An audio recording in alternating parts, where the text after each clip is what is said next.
Shalom. Oke. Ya, setelah kemarin kita pulang dari Kalimantan, yang saya ambil kesimpulan bahwa jadi pada waktu kita di sana 80 tahun Indonesia merdeka, tetapi mereka hidup di dalam kemiskinan, kesusahan, nggak ada listrik, mereka nggak bisa nikmatin. Dan saya lihat yaitu pendidikan di sana memang rendah. Kita tinggal sama Kades, dibilang mayoritas mereka itu lulusan SMP. Jadi akibat pendidikan rendah, ya udah mereka mudah dibohongin, dibegoin karena mereka nggak bisa berpikir panjang. Ya itu dia, karena pendidikan rendah. Si Paleo punya anak di bawah sekolahnya di Palangkaraya. Saya tanya, loh kenapa nggak di Saya Penang aja? Nggak sebagus yang di dalam kota. Saya Penang masih mending katanya. Istilahnya aktif, sekolahnya aktif. Saya bingung aktif maksudnya gimana? Itu sekarang kadang-kadang itu di mereka sekolah itu gurunya nggak ada. Jadi gurunya kerja tempat lain. Jadi walaupun mereka SD atau lulusan SD, lulusan SMP, ya otak mereka nggak berkembang. Jadi benar-benar SDM-nya tuh rendah. Gitu loh. Makanya pada waktu saya mau khotbah gitu ya, kan ketahuan dari mukanya tuh orang yang pendidikan rendah sama tinggi kan beda gitu loh. Ada satu yang SMA, saya lihat nih kayaknya beda nih orang nih. Saya tanya sama waktu kita di Tanjung Tihis ya, ternyata ya memang dia lulusan SMA gitu loh. Jadi yang mereka tuh lulusan SMP atau pendidikan rendah dari mukanya tuh ketahuan gitu loh. Model-modelnya model ini gitu. Ya itu dia, kasihan sekali gitu sebetulnya. Tapi itulah 80 tahun Indonesia merdeka, saya berpikir cuma hanya di Irian lah gitu kan. Ternyata kagak gitu loh. SDM rendah itu memang ada juga gitu loh. Yang dimana kuasa kegelapan itu yang membuat menutup sekolah atau pendidikan itu jelek lah gitu loh. Jadi itu pun sejak si Jokowi itu jalanan baru ada. Dan kita ada di sana pun juga bersyukur jalanan udah bagus. Bayangin 7 jam perjalanan. Itu pun juga sebagian jalanan rusak. Jadi waktu kita ini kadang enak juga perut gitu loh. Karena goncang-goncang mulu gitu loh. Dan memang susah sekali. Jadi waktu di sana. Jadi pelayanan itu memang ya sampai si Iwan Newik minggu lalu kan ngomong. Dia cerita misi saya gini. Itu GPCC pernah dibilang, "Yo, siapa yang mau ke Kalimantan pelayanan?" Tidak ada satupun yang mau. Ya karena memang gak enak. Kita harus meninggalkan. Saya terakhir itu pakai AC gitu ya kalau tidur. Itu di umur 17 tahun. Sekarang 55. Jadi 38 tahun saya selalu pakai AC. Sampai sono ya pakai kipas angin.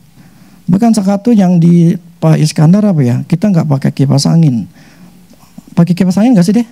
Yang di Pak Is pakai ya. Ya istilahnya kita tuh pakai kipas angin. Terus tidurnya ada alasnya tapi yang tipis itu loh, yang 1 senti gitu loh, yang busanya 1 senti gitu. Ya berasa lah punggung, bukan punggung, saya sih di pinggangnya. Pinggang berasa nggak enak aja gitu loh. Ya sampai waktu yang naik ke perahu sampai kita pulang, saya minta kerikin sama Anto, kerikin anginnya kenceng banget gitu loh, nggak tahan. Jadi saya minta dikerikin yang merah semua katanya. Jadi memang itu pengalaman sih, tapi ya itu yang bagi saya sih ya itu karena Tuhan yang suruh aja gitu loh. kita lakukan begitu. Ya memang kenapa orang nggak mau Kalimantan, karena memang susah. Ini pun susah dalam arti sekarang lebih enak gitu, perjalanannya masih mobil masih dapat. Dulu katanya waduh setengah mati. Ke arah sana itu mesti pakai yaitu klotok. Jadi perahu kecil sampan gitu ya. Itu bunyinya begitu klotok gitu. Berisik gitu loh. Itu jauh banget. Nah ya, itu yang Tuhan suruh kita ke sana. Nah, saya fokusnya dalam membebaskan orang-orang yang terbelenggu, kita membebaskan orang-orang yang terkena kutuk.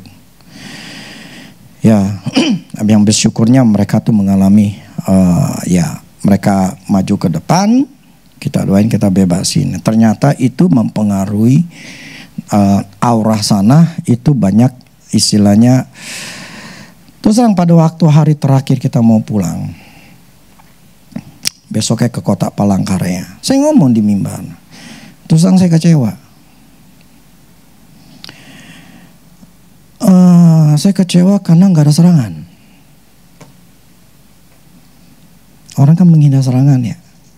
Saya minta diserang. Ya tidak ada satu dukun pun yang ketika kita kebaktin dia datang gitu ya. Kan saya ngarepin begitu tadinya. Bukannya sok gitu loh. Cuman saya pernah ada yang orang ngomong begitu gitu loh. Jadi dia ketika khotbah ternyata ada yang ditantang gitu loh sama dukun. Kan saya berpikir, wah boleh juga nih gitu loh, punya pengalaman begitu. Nyata nggak ada. Nah akhirnya pas pulang ke Palangkaraya, kita nginep dulu di rumah Pak Gembal nih, Pak Leo. Ya pagi-paginya itu saya ketika tidur, saya tuh biasa nggak jarang sekali tuh mimpi, karena memang nggak di situ sebagian saya. Yaitu ketika mimpi, saya ingat sekali ada ular hitam gede. Itu di depan saya, kemudian saya pegang itu ular, ya kan? Ketika saya pegang itu ular, saya tahu ularnya ular hitam, gitu kan? Saya cerita sama si Pak Leo-nya, iya Pak, semalam saya tuh memegang ularnya hitam banget, gitu, hitam banget. Nah, saya pegang itu ekornya, dia berbalik ke belakang, dia begini. Sayanya bangun. Ya. Saya pas saya ngomong gitu, oh itu ada Pak ularnya. Hah? Ada Pak di sini. Iya, warnanya hitam, namanya tuh Hanjaliwan. Gede. Bahkan dia bilang dia pernah itu ular buah itu memang ada gitu. Dia bilang pernah dia naro buat nangkap ikan dia. Itu ketika dia menangkap ikan kan ditinggal, dia mau balik, dia ngelihat itu ada ular lagi, buaya mulutnya lagi nengok ke gitu. Dia kaget gitu kan. Akhirnya diusir sama dia lah. Nah sampai ada si ibu-ibunya ngomong, itu punya siapa? Punya saya Bu. Itu tadi tuh ada buaya. Ya itu baru kasih tahu kita setelah kita selesai gitu loh. Nah apa ularnya gede? Dia pernah katanya, itu ular sanca kali ya, segede paha katanya. Gila, segede paha. Lah panjangnya 5 meter segini. Tuh Kalimantan. Itu gede katanya. Jadi waktu dia lagi di sungai sama kakaknya atau adiknya, itu malam-malam katanya, jadi pakai lampu gitu. Ketika dia lagi main ikan, ngelihat ada ular gede katanya. Nah, terus si kakaknya ngomong atau adiknya pokoknya, ke sana. Itu jaraknya 3 meter. Kita tangkap. Gila, kalau kita ngeliat ular, kabur lah gitu kan. Ini yuk kejar. Jadi 3 meter dia ngedayung. Kalau kita udah deketin si ular itu mau kabur. Sama dia dibacok, pak gitu, sambil dipegang ularnya, ekornya, jadi bertarik-tarikan. Itu kan ularnya 5 meter loh, pasti tangkap di kurang lebih gitu Pak. Jadi sampai itu ularnya lemes sendiri, baru digotong, Terus saya bilang palanya gimana? Palanya dibelah, tengah belah. Soalnya yang saya tahu itu nggak boleh belah polo gini gitu loh, karena dia bisa nyerang kita lagi gitu. Jadi dia dibelek gitu loh palanya. Itu real ternyata gitu loh. Jadi yang namanya ular gede gitu ternyata di Kalimantan ada gitu loh. Nah jadi kemarin ketika saya mimpi kayak gitu ya dikasih tahu bahwa itu emang ada gitu loh. Nah ketika ini namanya hanjaliwan, ular hanjaliwan gitu loh. Nah ketika saat itu akhirnya udah saya bilang paginya saya bilang coba saya minta si Agus coba cek. Ternyata memang ada. Jadi ada dukun yang coba nyerang. Nah ternyata waktu itu ada sekitar 14 dukunan lah ya kurang lebih. Saya bilang ngapain sedikit, panggil lagi yang lain gitu loh. Akhirnya cuma 17 adanya. Ya udah kita perangin. Nah waktu kita perangin, ternyata selama ini banyak pendeta atau hamba Tuhan yang ke sana, mereka itu sifatnya itu tidak nyerang. Biasa kan kalau gereja-gereja gitu kan pada penyembahan, nyanyi-nyanyi, berdoa, memproteksi diri gitu kan. Tapi saat itu kita fight. Jadi ketika mereka ada kumpul, saya bilang gini, lu panggil semua anak buah lu. Ternyata ada 10.000 jin. Saya bilang coba pelatihin semua malaikat. Nah, kata Agus katanya 800-an. Jadi 800 sama 10.000. Dia merendahkan kita. Lu cuma segini doang gitu loh. Dia nggak tahu gitu kan. Nah, kita mulai, saya ngobrol bentar, nanya-nanya gitu, akhirnya kita perang. Nah, waktu kita perang begitu ya dia nggak selama ini ya mereka nggak pernah ada lawan yang sepandan. Jadi ketika ngeliat kita lu udah gitu loh, ngeremehin kita. Nah, ketika kita mulai perang, nah ya itu. Ya Kak Agus ngomong tuh di alam rohnya tuh si dukunnya kaget aja. Ketika kita mulai perangin itu secara roh itu bilang ada bola api gede. Itu yang langsung, jadi mereka tuh kan ber-17 itu berusaha untuk nyerang kita. Ya mereka itu lama lemot gitu loh. Jadi yang lemot lah, baru sampai segini kita udah duluan. Jadi ketika itu turun, bus, mereka syok. Si pemimpinnya syok. Belum pernah ada yang kayak begini. Kita kalahin jatuh terus akhirnya si ketuanya minta time out. Kenapa ya? Nyerah. Waduh, gak ada istilah nyerah. Namanya lu perang kok begini sih, gak ada istilah nyerah lah. Iya, gue belum pernah ngalamin kayak gini. Udahlah kita terusin aja lah perangnya gitu loh. Gak ada istilahnya ampun lah bagi kita kan. Ya udah kita kalahin. Baru saya puas. Sebab yang saya tunggu adalah serangan dari dukun. Itu yang saya tunggu. Bukan yang sombong. Karena memang penguasa-penguasa itu harus dikalahkan. Lah kalau nggak diserang, kalau mereka nggak gabung, kita nggak bisa hancurin. Jadi ada 10.000 jin lah kita bisa udah bantai. Nanti kita akan lihat seperti apa perubahan di Kalimantan Tengah, daerah Sei, Pinang, Hayu, banyak lah yang bingung. Jakarta Ampari, Rendan, nah banyak lagi gitu. Sama seperti waktu yang kita lakukan secara roh di panti asuhan, saya bersyukur beberapa orang tidak bisa datang ke tempat ini.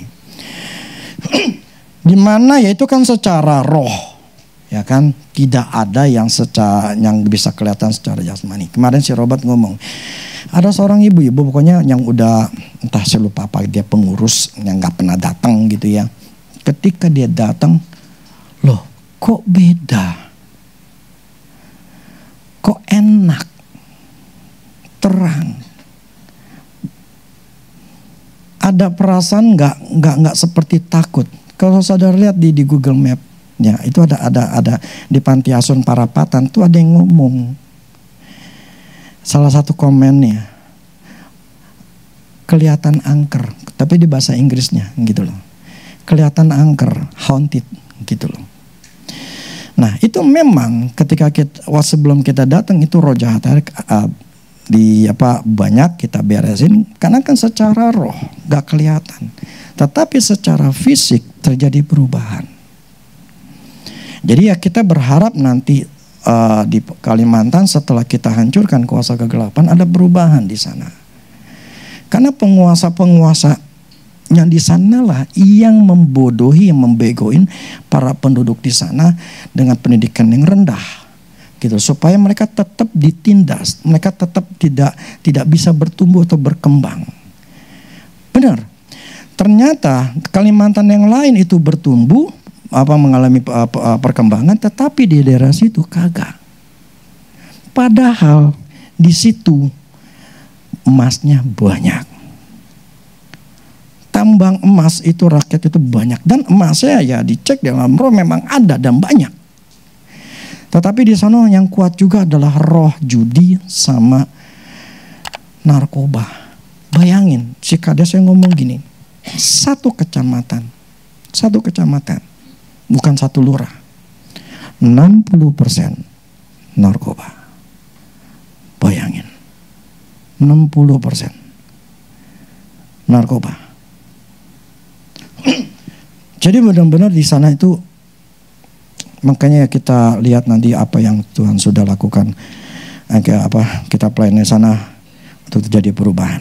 Itu yang kita harapkan. Bahkan saya ngomong gini, pengen bikin kalau oke sih biar mereka bikin si Paleo untuk bikin grup WA khusus hamba Tuhan. Bahkan saya bilang, gue bikinin retret, gue bayarin. Gitu, seperti ini, anggaplah 50% lah atau berapa lah nanti. Gue bayarin, gue ajarin. Gitu loh. Sampai saya katakan seperti itu. Memang pelayanan ke sana memang butuh duit. Kemarin habis 16 jutaan. Makanya mana ada yang mau ke sana? Gak ada duitnya, bukan gak ada duit lagi, ngeluarin duit. Dan kenyamanan harus hilang. Tidur, ya mereka mandi di sungai sih. Cuman si itunya ngomong, Pak ada juga di kamar mandi warga. Oh ada ya, ya udahlah ke warga aja lah. Yang lain mau ke sana terserah gitu kan. Ternyata bersih. Cuman kan saya udah mandi, jadi nggak jadi gitu. Paginya saya nggak mau mandi. Mereka mandi lagi ke sana. Nah, itu suka dukanya sih di sana. Cuma prinsipnya ada, saya udah ngelakuin apa yang menjadi Tuhan suruh. Apakah balik lagi? Lihat aja nantilah. Oke, hari ini saya bicara masalah begini. Oke, saya baru mulai khotbah ya. Ketika saya lagi renungkan masalah gini, mereka yang sangat menentukan itu gembala. Jadi ketika gembalanya itu punya hati ke jemaatnya, itu apa yang kita coba, kita datang itu ada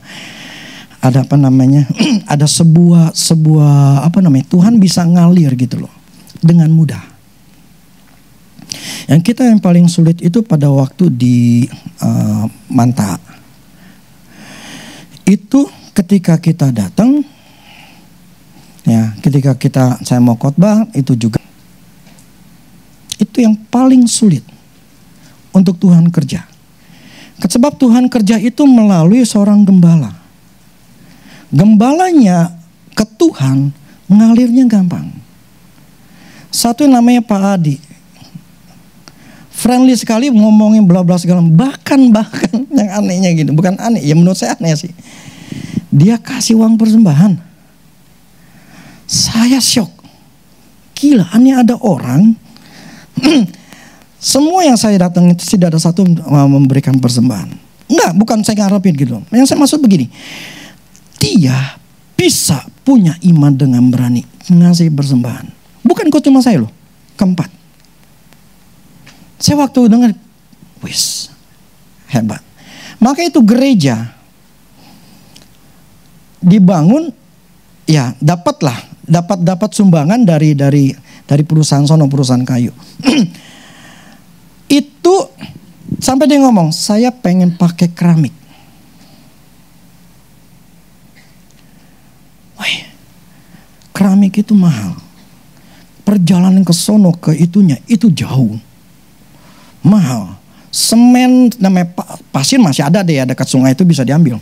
Pasir apa namanya, semen itu mahal, 200.000. Kita beli sini cuma 55.000 atau 60.000, sono 200.000. Bayangin semen 200.000 dan dia pengen mau iniin. Wah hebat, saya cuman bilang imanmu hebat banget. Bisa mau punya keinginan seperti itu, nggak mau apa namanya, nggak mau kayu, nggak mau lantai biasa lah, kayu lah. Soalnya sana di sana tuh kayu gitu loh. Jadi lantai itu kayu. Jadi kalau kita jalan bunyi. Nah itu dia. Jadi ketika saya melihat bahwa bagaimana gembala, posisi keadaan gembala itu akan mempengaruhi jemaatnya. Dan jemaatnya itu bayi-bayi rohani. Jadi ya kemarin saya cuma hanya bicara masalah kutuk. Untuk mereka datang untuk membereskan, karena banyak yang kena kutuk, banyak yang dikuasai kegelapan gitu. Tapi untuk hal-hal yang lain saya tidak bisa masuk. Karena memang bayi gitu loh. Nah, jadi saya terus diingetin sama Tuhan ketika dulu saya pertama kali Tuhan suruh saya. Itu Tuhan katakan, gembalakanlah domba-dombamu. Ketika Tuhan suruh saya untuk buka gereja. Nah disitulah saya mulai, ya saya akhirnya mau Tuhan suruh itu, dan kita mulai sebuah kebaktian di Mahanaim. Dan disitulah baru Tuhan berbicara banyak hal lagi. Nah cuman saya ingin bicara begini. Coba baca langsung buku ini deh. 1 Korintus 12 deh. 12 sampai 14. Terus 20 dan 26.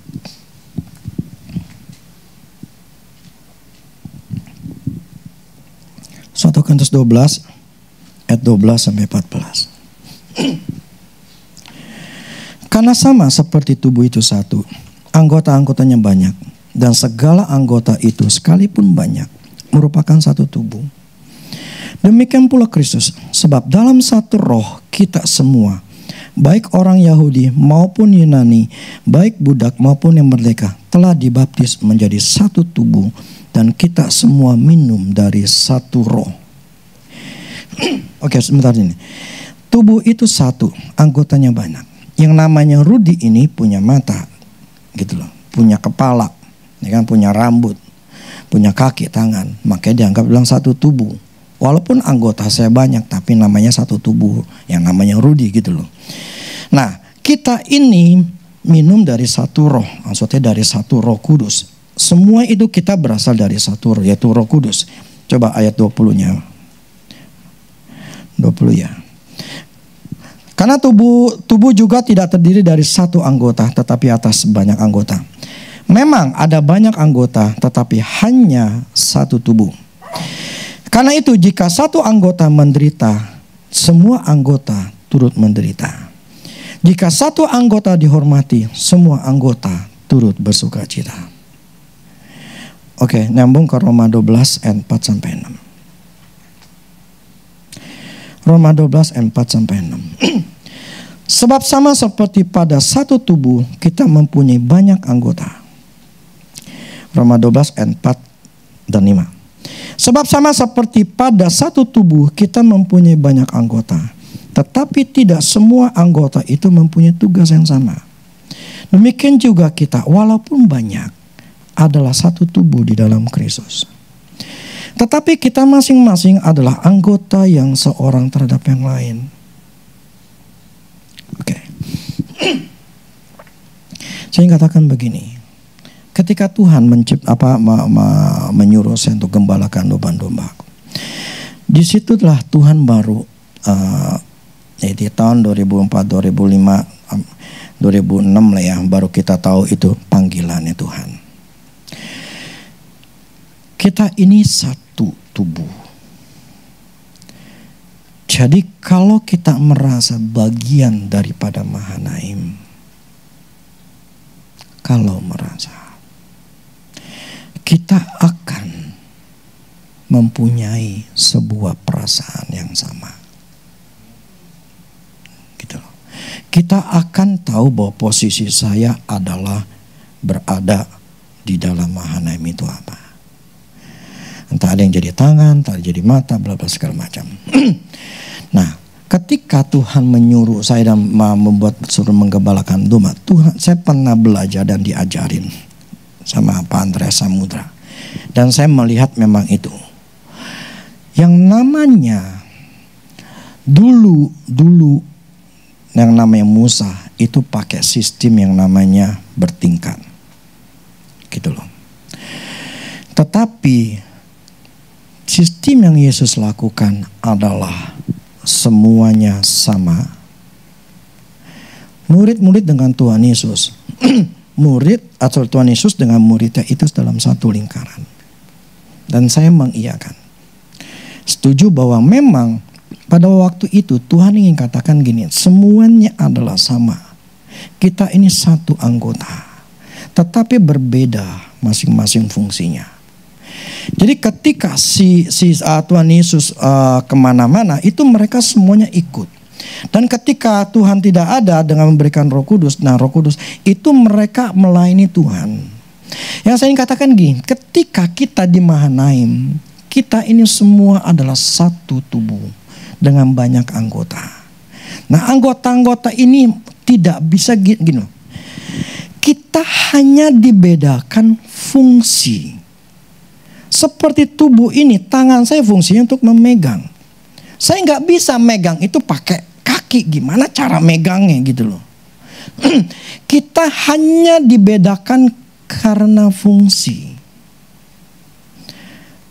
Maka kita bukan dibedakan menjadi berbeda tubuh. Kita satu tubuh dengan banyak anggota. Saya ingin ngomong lagi supaya kita harus mengerti kita ini mempunyai sebuah fungsi di dalam gereja. Kalau merasa menjadi satu tubuh dalam sebuah gereja tertentu. Jadi ketika tahu bahwa saya ini fungsinya di dalam tubuh Mahanaim. Entah kita menjadi mata lah, tangan lah atau apa. Yang penting pada waktu kita ada di Mahanaim, kita tidak melakukan yang namanya pemberontakan. Mau mencoba memisahkan atau mau mencoba mengkritik. Bukan masalah saya tidak mau dikritik. Berbeda. Kalau mau ada sesuatu bicara sama saya. Bukan menegatif thinkingkan sesuatu. Kemarin saya di khotbah di Seipinang. Ketika saya tahu ternyata itu bermasalah.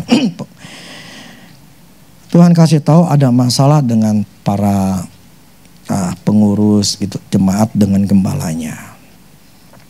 Sehingga pada waktu itu akhirnya ya saya ngomong cukup keras bahwa untuk mereka harus bisa menerima gembala mereka. Sehingga pada waktu itu akhirnya saya minta suami istri Pak Gem sama Bu Gemnya untuk ke depan. Dan saya katakan gini. Pertanyaan saya, Pak Gem sama Bu Gem ini layak enggak untuk dikasihi, disayangi? Kalau layak, saudara maju ke depan, minta maaf, atau katakan ucapan syukur, terima kasih.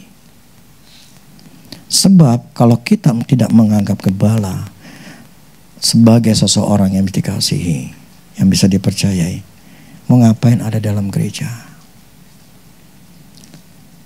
Gitu loh.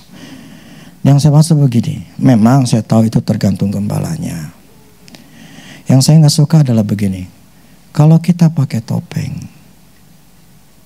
gak enak ke gereja. Cuman dua aja. Stay dan tunduk atau keluar. Stay, tunduk, percaya. Kalau enggak ya udah keluar. Karena itu akan gak enak. Kalau hidup pakai topeng tuh gak enak. berjemaat tetapi pakai topeng dengan gembalanya. Nggak enak. Sehingga ada orang yang ngomong dia kecewa lagi dengan leadernya gitu loh. Karena ya pokoknya prinsip gini. Ketika dia ngomong dia kecewa, saya cuma ngomong gini, kenapa lu nggak keluar? Kalau lu udah direndahin, udah dianggap ya kacung, udah dianggap sebagai apa namanya? Apa sih namanya?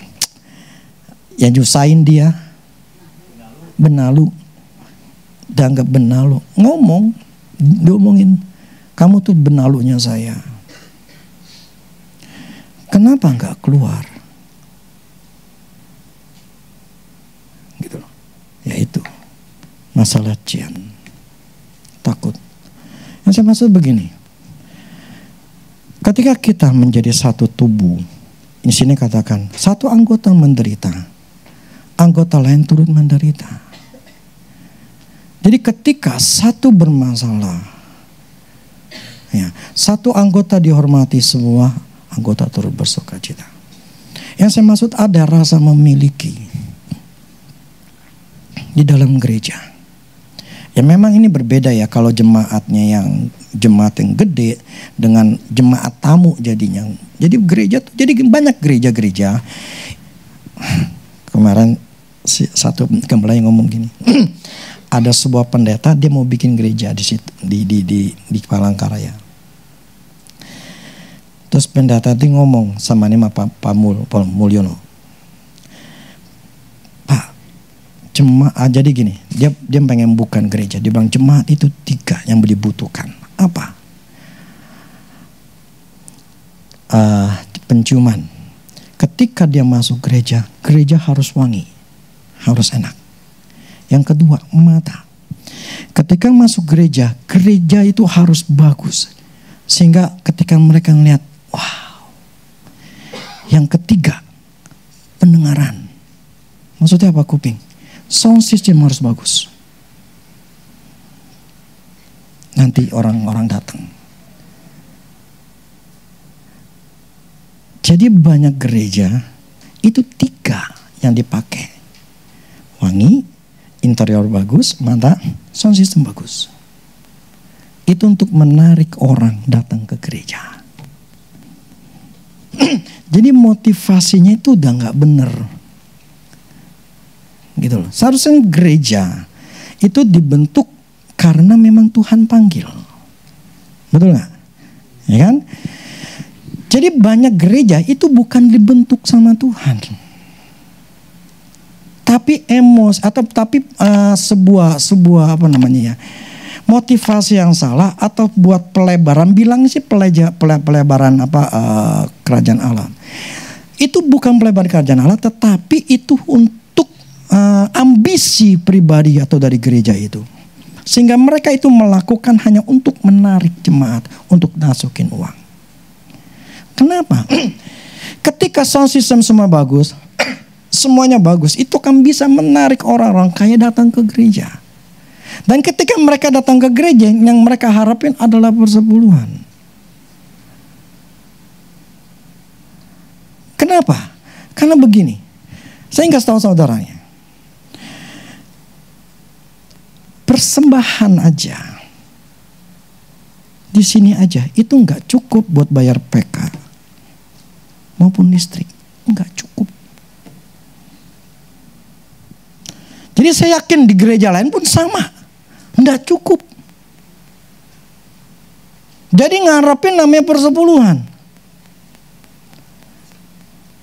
Untuk bisa menciptakan, istilahnya beroperasi. Dan bisa mendapatkan uang. Nah, dulu kan saya ngomong sama saya begini. Tahu nggak, yang waktu kemarin kita retret.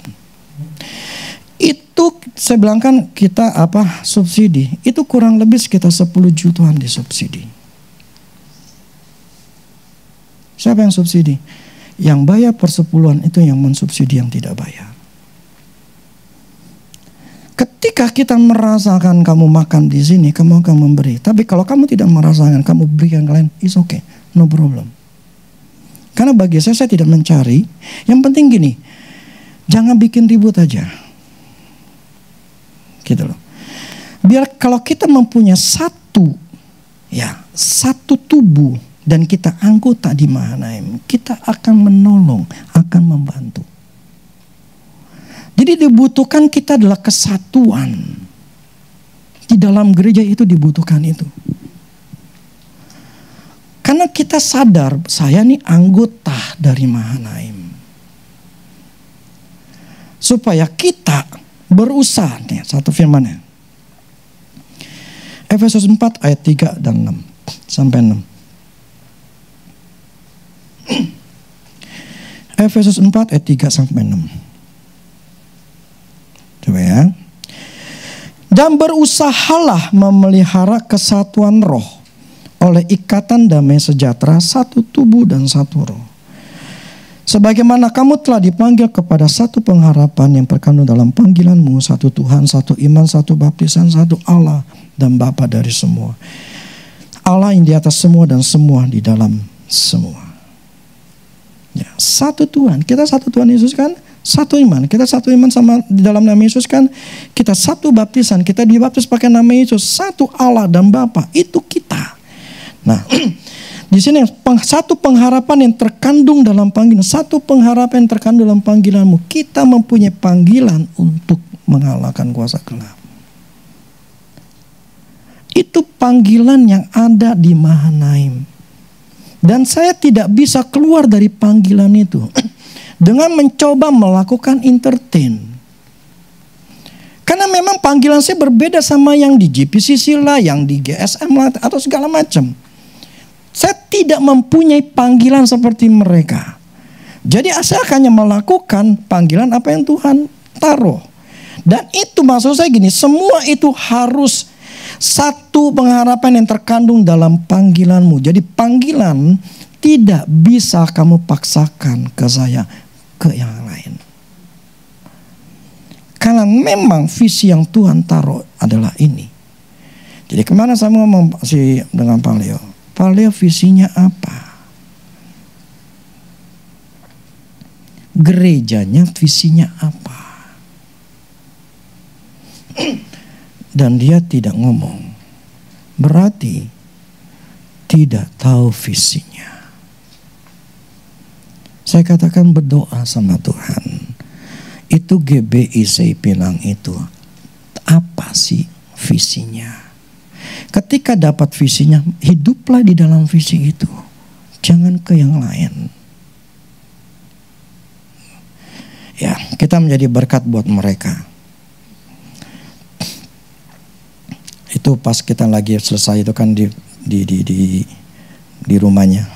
Istrinya ngomong.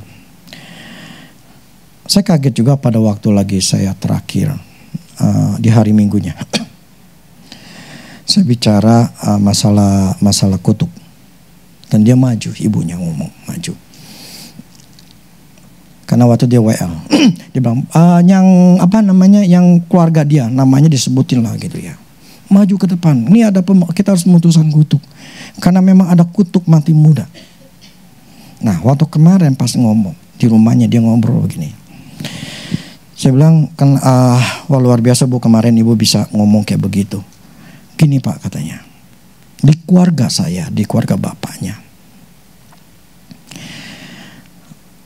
Adiknya yang kemarin adiknya atau apanya gitu lah. Itu baru meninggal, baru seminggu. Saya lupa yang kelas 1 SD atau SMA atau masih bayi. Saya lupa. Itu baru seminggu mati. Waduh. Dan itu dengan jarak sekitar nggak lama, sekitar semingguan atau 2 minggu gitu. Itu lewat. Oke, singkatnya begini. Dari keluarga dia 6 orang udah mati. 5 bayi umur 1 tahun ke bawah. Yang 1 kelas 1 SD. Di situ Pak saya berdoa sama Tuhan. Tuhan saya berdoa untuk supaya ini pemutusanku. Dia bilang gini. Saya tuh ngerasain ada sesuatu Makanya saya berdoa sama Tuhan supaya itu tidak terjadi. Karena saya tahu ini akan ada sesuatu yang nggak benar. Ini bisa ada yang mati gitu loh. Dia tahu ada kesaksian batinnya begitu. Dia berdoa supaya Tuhan jangan sampai terjadi gitu. Tetapi mati. Ya, dia ngomong itu sudah 6 orang. Gila kan? Ya itu namanya kutuk kematian. Jadi ketika saya ngomong khotbah itu, dia kengeh dan dia bilang, dia tuh berdoa, Tuhan gimana caranya. Nah akhirnya dia panggil saudaranya untuk didoain. Kemudian doain dia juga gitu, karena dia termasuk keturunan dari bapaknya. Nah hal seperti itu. Jadi ya saya kita memberkati mereka seperti itu gitu loh. Jadi ada hal-hal yang harus kita bereskan. Nah itulah menjadi sebuah panggilan kita Mahanaim. Saya jadi keinget. Saya nggak tahu. Menurut saya waktu itu ketuk kita yang di panti belum pernah pemutusan kutuk ya. Waktu saya bicara mengenai ada berapa kali khotbah kan buat ngancurin kuasa gelap doang. Tetapi kutuk mereka tuh saya belum doain. Jadi nanti kalau kita udah di sana, kita harus putusin kutuk mereka satu persatu. Gitu loh. Kemarin tuh memang ya fokusnya sih sifat karakter ya. Nah ini kita belum pemutusan kutuk nenek moyang, maksudnya kutuk keturunan. Ini kita belum beresin. Tapi nanti kalau kita udah ke sana kita akan beresin. Nah maksud saya itulah panggilan kita. Nah di sini katakan di ayat 3-nya, berusahalah memelihara kesatuan roh. Berusaha berarti ada usaha yang harus kita lakuin. Amin. Berusaha untuk kita nyatu. Kalau ada orang lain yang ngomongin kita, ada orang yang mengkritik segala macam, seharusnya kalian memproteksi diri kalian untuk tidak terpengaruh dengan orang-orang sono yang membicarakan atau menjelekan. Gue pengen pelihara kesatuan. Gue ada di Mahanaim, gue anggotanya Mahanaim. Masa anggota nusukin juga? Kecuali kamu gak pakai perasaan, mematikan diri sendiri. Ini contohnya kalau kita mau perawatan muka. Ini muka mesti dianestesi dulu, pakai apa tuh namanya? Salep. Ya waktu kemarin saya itu begitu. Selama setengah jam atau 1 jam. Jadi semua dianestesi dulu. Jadi ketika disuntik itu nggak berasa apa-apa. Jadi kalau nggak punya perasaan, dimatiin hati kita, dianestesin hati kita. Jadi ketika ngomong orang dengan ngomong, kita anggap itu sebuah, bukan kita nggak membela Mahanaim, malah kita mengiyakan juga. Berarti nggak ngerasain sakitnya. Nah itu harus ada usaha untuk memelihara kesatuan roh. Amin. Jadi ketika setan mau mencobai, mana saya nanya sama Tuhan begini, Tuhan, apa sih perbedaan kita dengan yang lama? Saya rasa saya nggak bisa ngomongin dia. Prinsipnya adalah begini. Paling nanti saya ngomong di hari Sabtu aja lah. Prinsipnya adalah firman kata harus ada usaha memelihara kesatuan roh. Amin. Karena kemarin kita ngelawan itu dukun, saya yakin ini panjang. Jadi mereka gak akan senang. Karena selama ini memang belum pernah ada yang bisa ngelawan dia. Baru kita yang bisa ngelawan. Baru kita yang mengalahkan yang tak terkalahkan itu. Jadi saya yakin mereka kan gak senang ya. Saya sih berharap banget mereka nyerang. Jadi kita butuh ada kesatuan. Amin. Kemudian Kolose 3 ayat 14-15.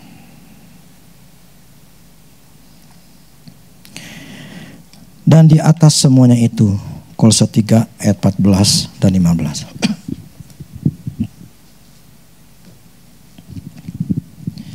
Dan di atas semuanya itu kenakanlah kasih sebagai pengikat yang mempersatukan dan menyempurnakan. Hendaklah damai sejahtera Kristus memerintah dalam hatimu. Karena untuk itulah engkau telah dipanggil menjadi satu tubuh dan bersyukurlah. Kenakanlah kasih, bukan kebencian, bukan ketakutan atau apa-apalah. Tetapi kasih, menghargai, mempercayai. Gitu loh. Sebagai pengikat yang mempersatukan, mengikat kita semua. Jangan sampai ada yang mau dicerai-beraikan. Benar saudara, saya tidak pernah menginginkan itu terjadi. Tetapi mereka yang kena adalah mereka yang tidak dewasa.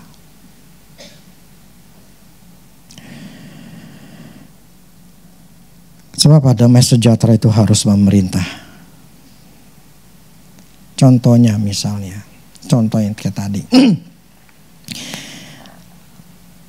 Saya suruh istri saya maju. Ya. Saya harap tidak ada yang protes. Loh kok sekarang Ko Rudi begitu sih? Ntar kemarin kagak, sekarang Ko Rudi suruh istrinya maju. Dulu selalu istri maju, kemudian sekarang enggak, kemudian sekarang maju lagi.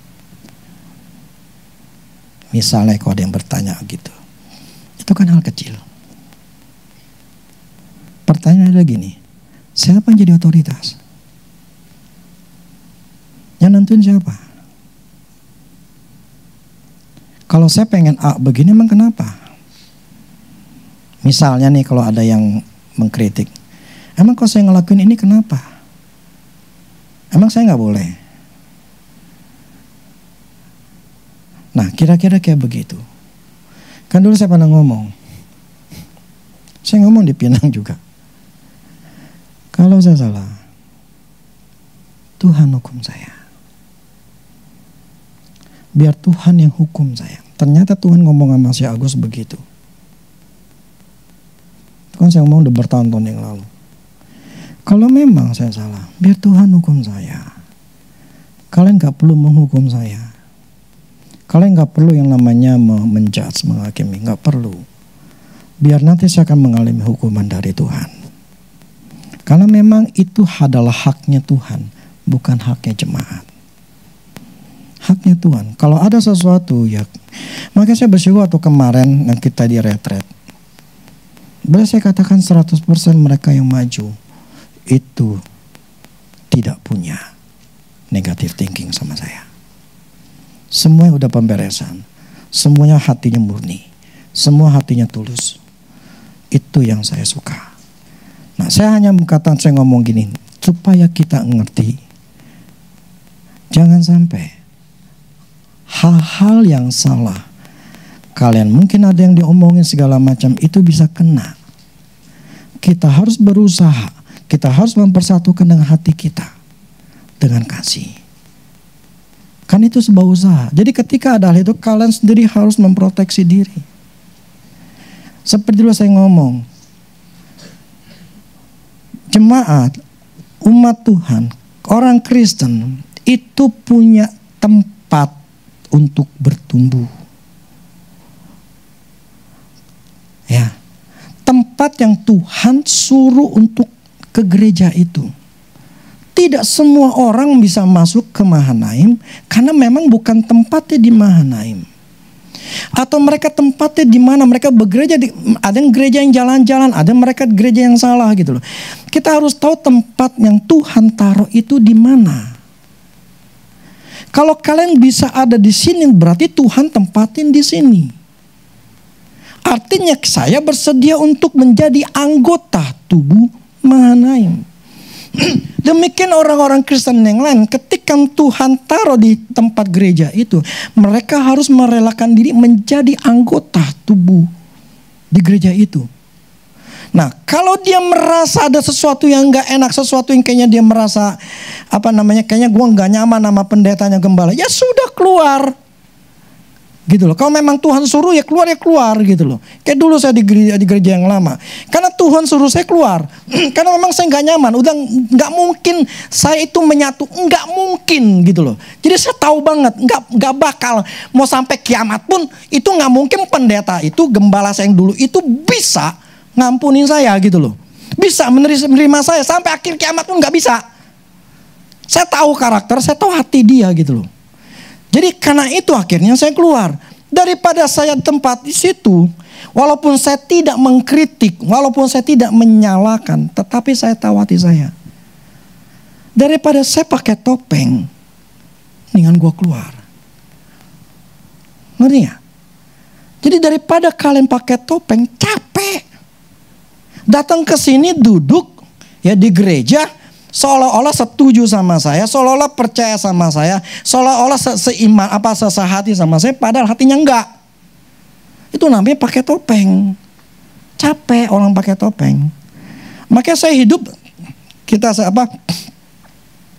ya saya nggak pakai topeng gitu loh. Jadi waktu ke Kalimantan pun ya kita nggak pakai topeng gitu loh. Jadi mandi ya pokoknya seperti itulah. Nggak ada istilahnya ya berusaha nutupin diri atau berusaha nggak malu misalnya ngorok gitu ya. Ya memang mau nggak mau mesti ngomong begitu. Tuh sampai si Agus tuh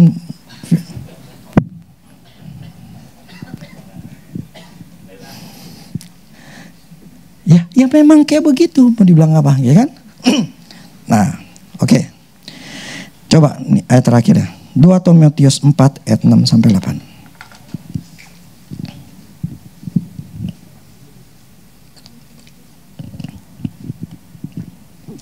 2 Timotius 4 ayat 6 sampai 8. Mengenai diriku, ya 2 Timotius 4 ayat 6 sampai 8. Mengenai diriku, darahku sudah mulai dicurahkan sebagai persembahan, dan saat kematianku sudah dekat. Aku telah mengakhiri pertandingan yang baik. Aku telah mencapai garis akhir, dan aku telah memelihara iman. Sekarang telah tersedia bagiku mahkota kebenaran yang akan dikaruniakan kepadaku oleh Tuhan, Hakim yang adil pada harinya. Tetapi bukan hanya kepadaku, melainkan juga kepada semua orang yang merindukan kedatangan. Paulus sebelum mati dia ngomong, aku telah mengakhiri pertandingan yang baik. Aku telah mencapai garis akhir dan aku telah memelihara iman. Biarlah ini keluar dari mulut kita. Amin. Saya akan setia sama Tuhan sampai akhirnya di Mahanaim, kalau ini menjadi tempatmu. Saya pun akan setia Pak dengan panggilan saya sampai akhirnya. Saya ingin tetap melayani Tuhan seperti Smith, sampai akhir tetap melayani Tuhan. Nah, biar kita semua adalah orang-orang yang sampai akhir kita tetap melayani Tuhan. Amin. Begini loh, dunia nggak pernah habis. Hidup kita di dunia itu sementara. Nggak bisa dibandingkan di kehidupan kekal di surga. Nggak dibandingkan. Kita hidup anggap 80 tahun. Ya. Di surga itu ribuan, puluhan ribu tahun. Gak ada terhitung. Jadi apa yang kita lakukan di bumi itu akan dibawa ke surga. Kalau kita mementingkan apa yang dalam dunia, entah itu hobi, entah itu uang, entah itu tahta lah, entah itu apapun juga, itu percuma karena semua itu akan ditinggal. Betul? Nggak ada yang kita bisa bawa. Ada orang yang ingin mengutamakan gue terkenal, gue mau dianggap. Itu cuma hanya bisa dianggap di bumi, di surga nggak dianggap. Saya punya bayangan begini, ketika ada pelajaran sejarah di sorga. Nama Rudy, Agus, si siapa? Anto sama Robert, mereka datang ke Kalimantan. Itu mereka adalah awal yang menghancurkan kuasa gelap. Dicatat dalam sejarah di sorga. Di sini nggak dicatat, nggak peduli. Yang penting nama kita tercatat di sorga. Amin. Tim Mahanaim yang kemarin itu bisa menghancurkan si Baphomet. Itu tim pertama sebelum dunia dijadikan itu bisa menghancurkan kuasa kegelapan. Itu namanya Baphomet, itu belum pernah dikalahkan. Tetapi Mahanaim tim bisa mengalahkannya. Wow. Sejarah itu dicatat di sorga. Di sini nggak tahu, nggak peduli. Amin. Yang penting nama kita tercatat di sorga. Itu jauh lebih berharga, jauh lebih mulia daripada apa yang kita dapat di bumi. Karena di bumi satu hari semuanya hilang. Jadi saya lebih membanggakan apa yang saya lakukan di alam rohnya ini. Apa yang telah saya lakukan, saya membanggakannya. Kenapa? Karena itu akan dibawa nanti ke surga. Saya tidak membanggakan apa yang di dalam jasmani ini. Karena percuma itu akan berakhir. Maka saya tidak mencari penghormatan. Saya tidak mencari hal-hal seperti itu. Kenapa? Karena itu sementara. Maka Paulus katakan, aku mengakhiri sampai akhir. Dan saya menabur untuk kerajaan surga. Untuk anak saya menuai. Apa yang saya lakukan akan berefek ke anak saya. Itu yang saya percayai. Ketika saya sungguh-sungguh sama Tuhan, anak saya akan menikmati. Saya bayar harganya, saya berkorban. Ini saya nggak tahu. Saya sudah melakukan bagian saya ke Kalimantan. Kayak orang ini tidak ada perintah yang lain yang saya dapat. Ini perintah yang terakhir adalah ke Kalimantan. Saya yakin akan ada rewardnya yang Tuhan berikan sama saya. Pasti ada upah. Nggak mungkin nggak. Karena saya istilahnya melakukan sesuatu apa yang Tuhan suruh. Jadi saya yakin satu hari saya akan dapat upahnya. Ikut Tuhan. Tidak ada yang gratis. Amin. Melayani Tuhan adalah sebuah hal yang membanggakan. Jadi gembala. Ya, ada berapa gembala dalam dunia ini? Ada nggak 1 juta dalam 7 miliar orang? Ada nggak? Kira-kira 1 juta pendeta gembala di seluruh dunia. Mungkin gak? Mungkin gak? Menurut saya gak sampai. Menjadi gembala itu sedikit. Apalagi gembala yang dipanggil sama Tuhan. Karena banyak loh, mereka jadi pendeta, kenapa? Maknya udah lu daripada nakal-nakal lu, gue masukin sekolah Alkitab biar bener lu. Ada yang kayak begitu, ada yang pelarian. Akhirnya membuka gereja karena disuruh, karena pelarian. Tapi bukan Tuhan yang suruh. Tahu nggak? Ini saya bukan nyombongin ya. Tahu nggak saudara? Bersyukur loh. Saya atau kalian semua itu ketemu di Mahanaim. Syukur nggak Win? Mama kamu nggak tahu kemana ya? Bersyukur gak I? Kenapa? Kalau nggak begini-gini terus sih.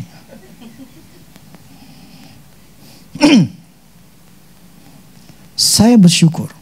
Nah waktu kemarin ke Kalimantan, saya ngelihat pendeta hamba Tuhan itu.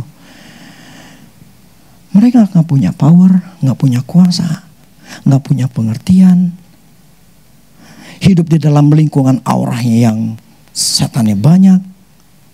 Dengan jemaat yang bayi-bayi. dengan banyak ditindas, dengan banyak hal-hal yang nggak bagus gitu loh. Dan mereka tidak punya gimana caranya. Sehingga saya bersyukur sama Tuhan. Makanya si ibu gembala, dia ternyata penyuluh dia penyuluh, dia pemerintah, dia PNS, penyuluh ke rumah sakit lah, ke penjara, sekolahan. Dia bilang, Pak, saya butuh urapan, saya butuh kuasa, supaya ketika saya doain ada kuasa yang ngalir. Nah, saya senang kok kayak gitu. Akhirnya saya kasih minyak urapan plus urapan, doain mereka supaya ada kuasa. Jadi ketika dia ngomong, ketika tumpangin tangan, biar itu kuasa menyala. Saudara, pendeta atau jemaat atau apapun juga nggak punya power, mau ngapain? Betul nggak? Pendeta kalau nggak punya kuasa, makanya firman katakan gini, kerajaan Allah itu bukan terdiri dari ngomongan, tapi kuasa. Pendeta bisa berkhotbah di sini. Nih, gue kasih lo orang kerasukan. Lo bisa nggak lepasin? Nih, orang bermasalah, dikuasai setan. Nih, lo lepasin. Itu kemarin si Agus ngomong. Ini dulu ada satu orang bekas di sini. Kok, tolong doain nih kok. Kena guna-guna. Dia sempat doain membaik. Terakhir, jadi orang jadi kayak orang linglung, bahkan setengah gila, setengah stres gitu ya dia. Terus dirawat di Lembang, di Bandung. Dokter naruh sonde karena dia nggak bisa makan nih, makin parah. Dari doain bisa makan, bisa ngomong, tapi diserang lagi. Nah, kemudian dimasukin sonde karena nggak bisa makan kan, nggak mau makan, masukin sonde. Sonde tahu nggak selang buat karena nggak bisa makan, jadi masukin selang, kemudian nanti makannya tuh melalui itu. Jadi pakai jarum yang buat makanan yang udah di blender, masukin situ gitu, jadi biar masuk ke perut, supaya kalau nggak makan kan bisa mati gitu loh. Jadi dimasukin gitu. Nah, itu sonde nggak boleh lama-lama, berapa saya nggak tahu, sehari atau 2 hari mesti dicabut, mesti diganti baru. Nah, ini waktunya mau diganti. Biasa sonde itu saluran selang aja, anggap nih selang inilah, selang ini. Ini kurang lebih kayak begini ukurannya, gedenya. Jadi masukin, kan tenggorokan kita gede kan, jadi tinggal masukin gampang dong, tinggal masuk gitu kan. Jadi ketika kita mau tarik keluarin lagi ya gampang dong, tinggal ini ya. Si perawat ketika dia mau tarik itu sonde selangnya, kok nggak bisa, kayak ada yang nyangkut. Panggillah ke dokter. Dokter, loh, kok nggak bisa juga? Loh, ini kenapa? Ya namanya selang kan dimasukin tinggal seret gitu. Dulu mertua saya dulu yang laki begitu pernah. Ini kok ini nggak bisa nyangkut. Mau nggak mau kan mesti dikeluarin, paksa. Tahu nggak itu selang? Kagak, keikat, disimpul. Ngerti ya? Kalau ngerti dia, berarti ya. Jadi kan selang lurus, sama dia diikat.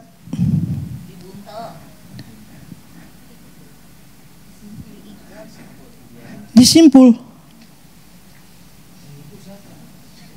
Nah, yang nyimpul siapa? Mungkin nggak yang namanya selang kayak begini, kemudian disimpul, diikat, dimasukin? Ya nggak mungkin dong. Lah itu kan selang segini ya, disimpul tuh jadi dua kali dari dia gitu loh, bahkan 2,5 kali gitu loh. Ya nggak mungkin bisa masuk gitu kan.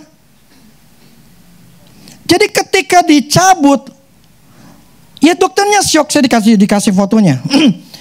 Dicabut, simpul. Keikat.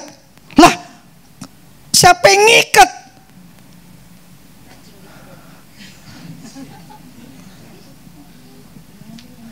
Nggak gak? Siapa yang ngikat? Lah ada di perut kok. Saya nggak tahu sampai mana deh ya. Siapa yang ngikat? Itulah namanya dunia roh. Itulah yang namanya setan. Itu kerjaan si dukun.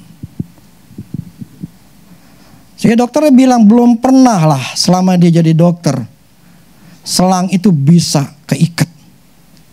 Dan keikatnya di dalam. Gimana itu di dalam? Yang tadi tonong atau di sini gitu. Itu bisa diikat. Itu adalah guna-guna. Tahu keadaannya gimana deh?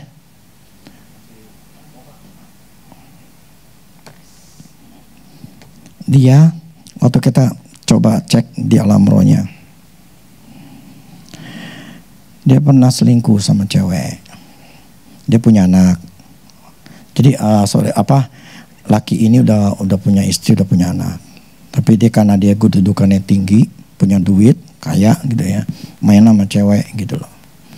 Nah cewek ini dijanjiin, gue ceraiin, gue kawin sama lu. Hamil, digugurin. Marah. Karena dia nggak lakuin janjinya, dia marah. Kirimin guna-guna. Ya sampai dia pengen ini sampai mau mati. Nah ini sekarang masih koma. Nah itu hal roh, itulah panggilan kita di situ. Makanya jangan macam-macam gitu loh. Nanti udah kaya jangan punya duit, kemudian jadi lupa daratan.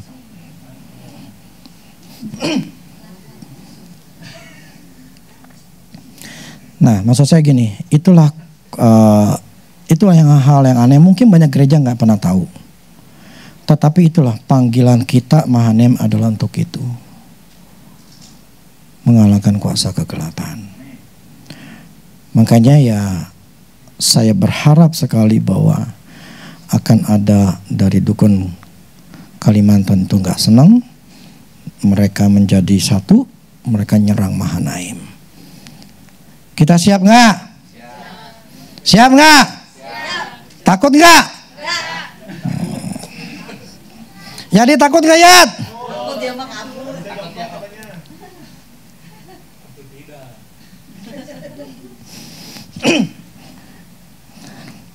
Biarkan gereja lain yang melakukan kirim sembako, kasih itu, entertainnya bagus. Biarkan mereka masing-masing. Yang saya maksud begini, panggilannya berbeda. Jadi kalian tidak perlu nuntut itu. Karena itu biar Tuhan yang atur semuanya untuk Mahanaim. Amin. Kita satu anggota. Kita satu tubuh. Jadi berusahalah untuk jaga kesatuan hati dengan damai sejahtera. Amin. Oke, yuk, musik.